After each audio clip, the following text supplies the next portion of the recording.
जय श्री कृष्ण।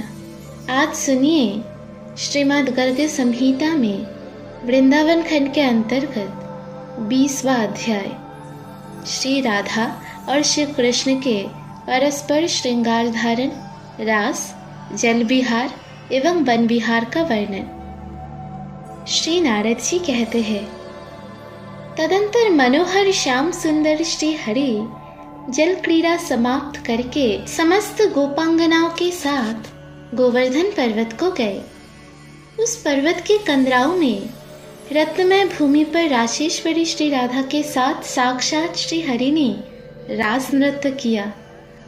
वहां पुष्पों से सुसज्जित रम्य सिंहासन पर दोनों प्रिया प्रियतम श्री राधा माधव विराजमान हुए, मानो किसी पर्वत पर विद्युत सुंदरी और श्याम घन एक साथ सुशोभित हो रहे हो।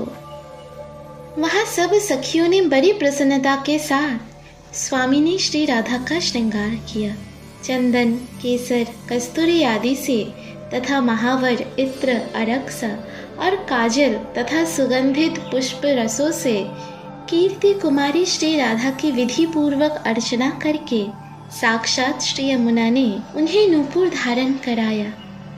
जाह्नू नंदिनी गंगा ने मंजीर नामक दिव्य आभूषण अर्पित किया।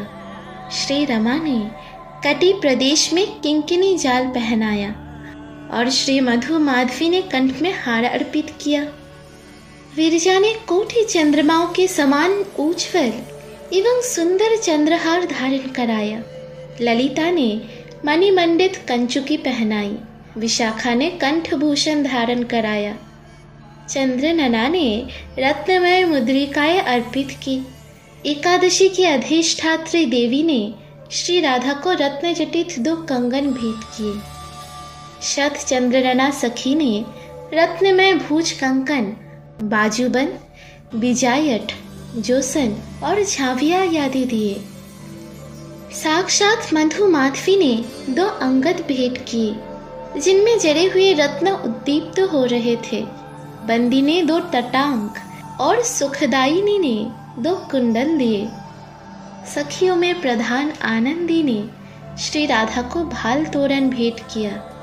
पद्मा ने चंद्रकला के समान चमकने वाली माथे की बिंदी दी। सती पद्मावती ने नासिका में मोती की बुलक पहना दी, जो थोड़ी थोड़ी हिलती रहती थी। राजन, सुंदरी चंद्रकांता सखी ने श्री राधा को प्रातःकालिक सूर्य की कांति से युक्त मनोहर शीश फूल अर्पित किए। सुंदरी ने चूड़ामणि तथा प्रहर्षि ने रत्नमय बेनी प्रदान की। वृंदावनाधीश्वरी वृंदा देवी ने श्री राधा को करोड़ों बिजलियों के समान विद्योतमान चंद्र सूर्य नामक 2 आभूषण भेंट किए। इस प्रकार श्रृंगार धारण करके श्री राधा का रूप दिव्य ज्योति से उद्भाषित हो उठा। राजन, उनके साथ गिरिराज पर श्री हरि दक्षिणा के साथ यज्ञ नारायण की भांति सुशोभित हुए। मिथिलेश्वर, जहाँ रास में श्री राधा ने श्रृंगार धारण किया, गोवर्धन पर्वत पर वह स्थान श्रृंगार मंडल के नाम से विख्यात हो गया। तदंतर श्री कृष्ण अपने प्रिय गोप सुंदरियों के साथ चंद्र सरोवर पर गए। उसके जल में उन्होंने हथिनियों के साथ गजराज की भांति विहार किया। वहां साक्षात चंद्रमा ने आकर स्वामिनी श्री राधा और श्याम सुंदर को 2 सुंदर चंद्रकांत मणियां तथा 2 सहस्त्रदल कमल भेंट किए।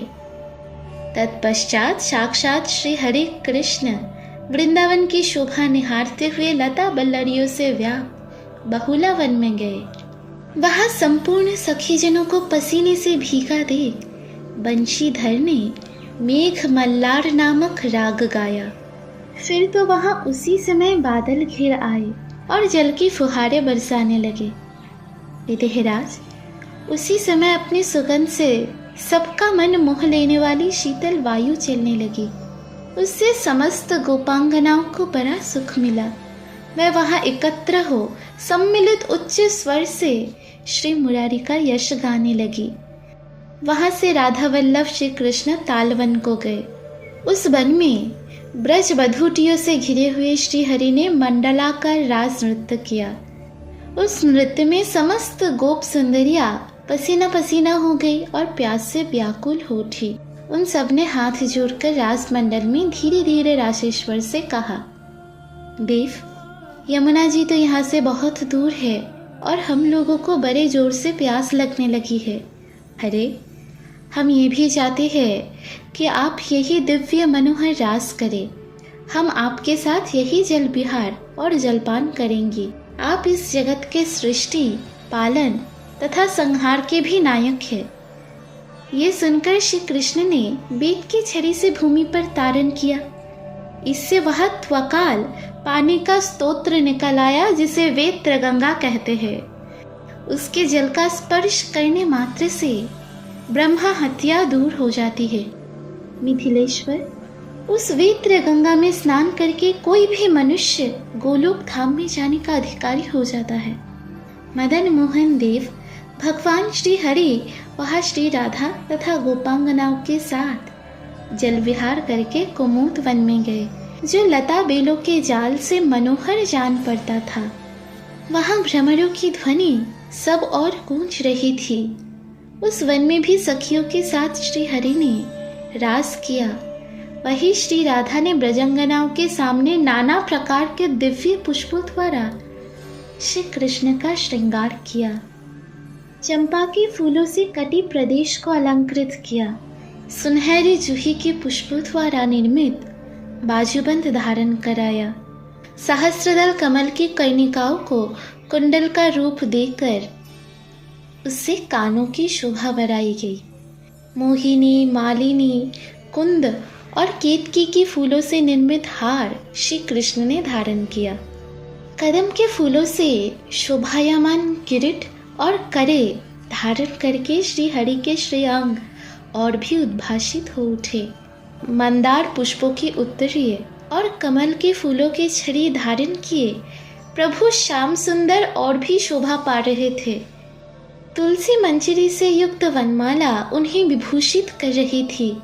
राजन, अपनी प्रियतमा के द्वारा इस प्रकार श्रृंगार धारण कराए जाने पर श्री कृष्ण उस कुमुद वन में हर्षोत्फुल्ल मूर्तिमान वसंत के भांति शोभा पाने लगे। मृदंग, वीणा, वंशी, मूर्छंग, झांझ और करताल आदि वाद्यों के साथ गोपियां ताली बजाती हुई मनोहर गीत गाने लगी। भैरव, मेघ मल्लार, दीपक, मालकोश, श्रीराग और हिंदोल राग, इन सबको पृथक पृथक गाकर 8 ताल, 3 ग्राम और 7 स्वरों से तथा हाव भाव समन्वित नाना प्रकार के रमणीय नृत्यों से कटाक्ष विक्षेप पूर्वक ब्रज गोपिकाएं श्री राधा और श्याम सुंदर को रिझाने लगी। वहां से मधुर गीत गाते हुए माधव उन सुंदरियों के साथ मधुवन में गए। वहां पहुंचकर स्वयं रासेश्वर श्री कृष्ण ने रासेश्वरी श्री राधा के साथ रास क्रीड़ा की।